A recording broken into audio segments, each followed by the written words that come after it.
everyone, welcome to my second cooking video. आज चाहिँ म तपाईहरुलाई केराको बुङ्गोको अचार बनाएर देखाउँछु है त। मैले चाहिँ एउटा सानो बुङ्गो लिएको छु। यो बुङ्गोलाई खोलिसकेपछि भित्र लेयरहरुमा फुल हुन्छ, त्यो फुललाई निकालेर राख्ने, त्यो अचारमा मिक्स गर्न मिल्छ। बुङ्गोको बाहिरको लेयरहरु चाहिँ फाल्नु पर्ने हुन्छ। हल्का हरियो जस्तो देखिन थाल्छ, त्यसपछि चाहिँ तपाईहरुले यो अचारको लागि युज गर्न मिल्छ। यहाँनिर मैले पानीमा डुब्याएको छु ताकि यो कालो नदेखियोस्। त्यसभित्रको फुलहरुलाई पनि बनाउनु पर्ने हुन्छ। यो भित्र सेतो सेतो देख्न सक्नुहुन्छ, यसलाई चाहिँ निकालेर फाल्नु पर्छ तितो नहोस् भनेर। अब चाहिँ अचारमा राख्ने इन्ग्रेडियन्ट्स रेडी गर्दै छु। सुरुमा प्याज काटे, त्यसपछि तिललाई भुट्दै छु मैले। तिल सँगसँगै तोरी र फर्सीको बिया पनि भुट्दै छु। यो चाहिँ स्वादको लागि अचारमा मिठो हुन्छ। यसलाई मैले मिक्सरमा ग्राइन्ड गरेर धुलो बनाइसके।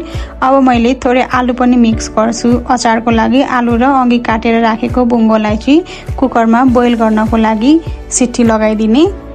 2-3 सिटी लगाएपछि यो रेडी हुन्छ।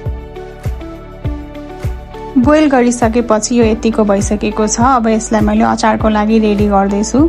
अघि बोइल गरेको फुलहरु यस्तो लुक्स देखेको छ। मैले आलुलाई पनि म्याश गरिसके। अब त्यसमा काटेको प्याजलाई राखेको छु। मैले अमिलो स्वादको लागि चुकको प्रयोग गरेको छु। तपाईहरुले कागती पनि युज गर्न सक्नुहुन्छ।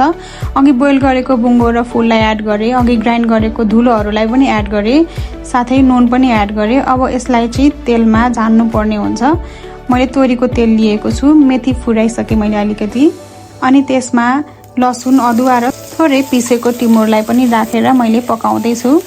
अलिकति बेसार एड गर्ने। यतिको पाकिसकेपछि अब यसलाई अचारमा राख्न मिल्छ। यो भएर मिक्स गरिसकेपछि अचारको फाइनल लुक यस्तो देखिएको छ।